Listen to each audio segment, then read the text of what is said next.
Fala, calculista! Nesse vídeo eu vou te mostrar de uma vez por todas como que se lança carga em coberturas e como a forma mais fácil de você fazer. Se você não me conhece, muito prazer. Eu sou o engenheiro Felipe Tourinho e ensino outros engenheiros a calcular estruturas metálicas e vender os seus projetos. Então, se você está me conhecendo agora, se inscreve no canal, curte esse vídeo. Se quiser comentar alguma coisa, alguma dica, alguma sugestão, alguma coisa que você não concorda, fica à vontade. Então vamos para o vídeo, porque todo dia eu recebo uma dúvida como essa. Felipe, se eu lançar as cargas na cobertura como um pano, eu estou fazendo errado? Então vamos fazer aqui na prática, tá? Vou te mostrar, fazer uma comparação aplicando no pano e não aplicando no pano e vamos ver a qual resultado a gente chega. Então a primeira coisa que eu vou fazer, eu vou apagar os panos da minha cobertura porque eu não quero ser influenciado, tá? Então o que que a gente vai fazer? Você sabe muito bem que as cargas na estrutura, elas precisam ser lançadas nas terças.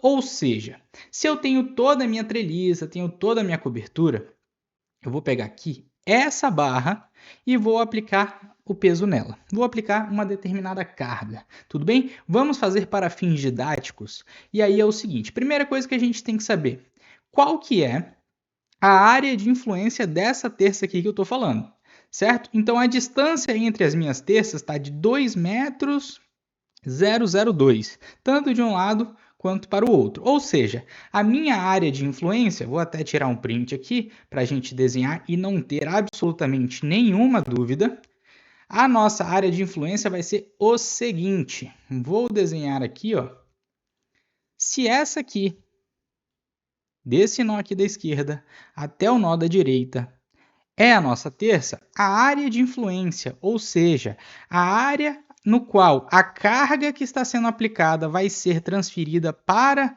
a nossa terça, vai ser essa metade aqui e essa metade aqui da distância entre as terças, ok? Ou seja, essa área toda aqui vai estar atuando exclusivamente nessa terça que nós estamos considerando, ok? Tanto de um lado quanto do outro. Beleza. Então, o que que acontece? Acontece aqui que a gente tem essa largura de influência porque a gente pretende lançar uma carga linearizada. Por que uma carga linearizada? Porque é um modelo de cargas que funciona muito bem, que já é validado, e a gente pode lançar aquela carga uniformemente distribuída, ok? Essa largura aqui vai ser exatamente aquele 2,002 metros que a gente viu lá no CIP. Tudo bem? Então, para iniciar, para validar essa nossa comparação, vamos fazer a aplicação de uma carga hipotética de 100 quilos por metro quadrado. Então, 100 quilogramas força por metro quadrado. Ok?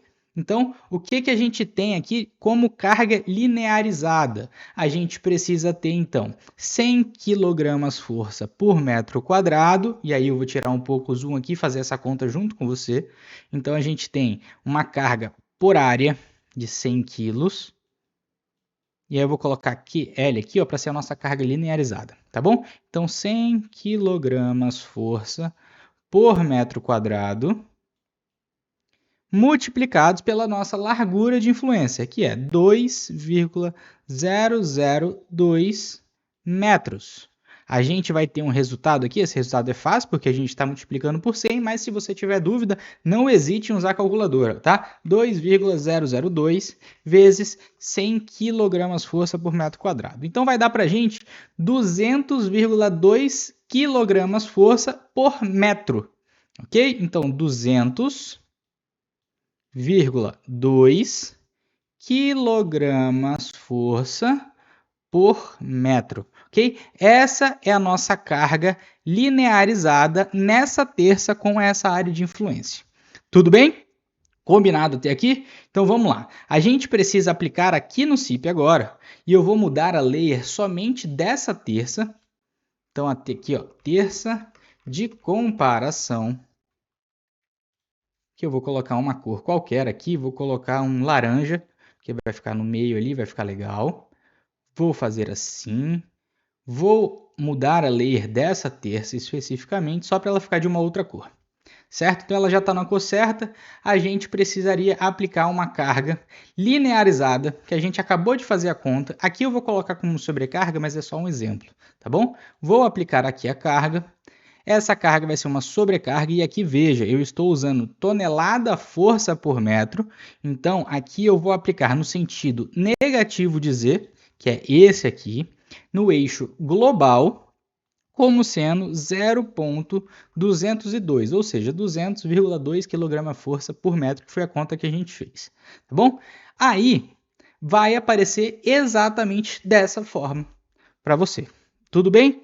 Outra forma da gente aplicar, e aí a gente tem que aplicar, mas tem que obter exatamente o mesmo resultado, é aplicando com panos. Eu vou apagar aqui, vou apagar essa carga, eliminar cargas na barra e vou lançar um pano, ok? Então, carga, introduzir panos, vou aplicar a carga em toda a minha cobertura, tá? Vou aplicar a carga em toda a minha cobertura. Ponto. Selecionei a direção da distribuição dessa carga, que tem que ser perpendicular às terças para que as terças sejam carregadas. Cliquei nela e vou aplicar aqui, ó, como sobrecarga, a nossa carga por metro quadrado, que são esses 100 kg, vou até mudar de cor aqui, que são esses 100 kg força por metro quadrado. E ele vai fazer a distribuição de forma totalmente automática para a gente. Tudo bem? Então, vou voltar aqui no CIP e vou aplicar 0,1, ou seja, 0,1 tonelada força por metro quadrado. Ok? Nesse caso aqui ele já colocou como sendo vertical para baixo, então não precisa alterar. Apliquei. Felipe, como eu sei qual foi a carga que ele considerou nessa terça aqui agora? Você vai fazer o seguinte, vem aqui no menu suspenso carga, hipótese vista, e aqui eu vou selecionar a hipótese sobrecarga, porque eu quero ver somente ela. Se eu quisesse ver todas as cargas que estão aplicadas no meu modelo, eu clicava em ver todas, mas não é o meu caso. Tá bom? Então, na hora que eu clicar aceitar, ele vai me mostrar qual que é a carga que está atuando em todas as terças que estão contidas no pano que a gente acabou de criar. Tá bom? Nesse caso, a gente está analisando somente essa aqui que está em laranja. Então, a aceitar e veja, aplicou exatamente a mesma carga que a gente chegou. Por quê? Porque o método que o próprio CIP 3D usa é esse que a gente acabou de fazer da largura de influência. Não tem por que ser diferente. Então, se você quer uma dica de produtividade nos seus projetos, faça utilizando panos. Teve dúvida? Verifique exatamente como a gente acabou de fazer com a largura de influência. Tudo bem? E você pode fazer isso para todo o seu galpão. Você não precisa fazer isso somente para cobertura. Esse galpão, inclusive, é objeto do meu curso prático Galpão em Duas Águas na Prática, onde eu ensino você a fazer esse projeto todo, desde você receber o projeto de arquitetura, pensar em qual a melhor solução, fazer todos os pré-dimensionamentos, passar exatamente por todas as etapas de modelagem, de configuração de barra, de entender onde que a gente vai usar o contraventamento, onde que a gente vai aplicar as flambagens e quais são essas flambagens, qual que é o comprimento destravado da terça, o comprimento destravado do pilar. A gente precisa aplicar a flambagem lateral na terça, a gente precisa aplicar a flambagem lateral no pilar, na treliça. Tudo isso eu abordo na prática como que é feito. Então, se você quiser saber mais, tem um link aqui na descrição do vídeo que te leva exatamente para esse curso e eu tenho certeza que se você fizer, você vai se tornar um especialista em estrutura metálica e aproveitar as oportunidades que esse mercado te dá. Tá bom? Então, a gente já fez essa verificação e você pode fazer para toda a sua cobertura. Quando você tem que ter cuidado? Quando você tem, deixa eu desativar aqui a hipótese vista. Opa, vou clicar em outro menu para a gente desativar. Quando você tem a presença de elementos inclinados na sua cobertura. Isso pode conduzir o CIP ao erro. Por quê? No momento que a gente introduziu aqui, no momento que a gente introduziu qual a direção da carga, que a gente escolheu essa aqui, que eu acabei de selecionar, perpendicular às terças, ele vai gerar uma componente nos elementos inclinados, porque os elementos inclinados, eles têm uma componente na mesma direção das terças, tal como na direção perpendicular a ela. Tá? Falei difícil, mas eu vou mostrar na prática o que acontece. Tá vendo que ela está pontilhada aqui, essas barras inclinadas, que são os nossos freixais? Vou ativar aqui, ó, barra desativar a atribuição de cargas superficiais. Ou seja, estou falando para o software que ele deve ou não considerar essas barras inclinadas como recebendo esse peso. Tá? Nesse caso, elas estão desativadas, por isso elas estão tracejadas. Nesse caso, eu vou ativar essas duas aqui para você ver qual vai ser a diferença aonde tem essas barras inclinadas sem a consideração das cargas e aonde a gente tem barras inclinadas recebendo essas cargas. Então vou clicar em carga, hipótese vista, sobrecarga e aceitar.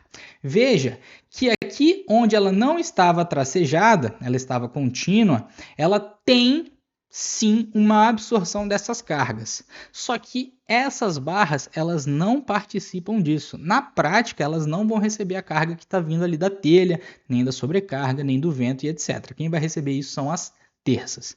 Então, é esse cuidado que você tem que ter. Ou seja, você tem que vir aqui no menu carga, aqui na penúltima opção, ativar barra desativar a atribuição de cargas superficiais, e você vai desativar quem não for receber essas cargas. Tudo bem? Dessa forma, mais uma vez, hipótese vista, sobrecarga aceitar, eu estou falando para ele que essas barras não devem receber esse carregamento.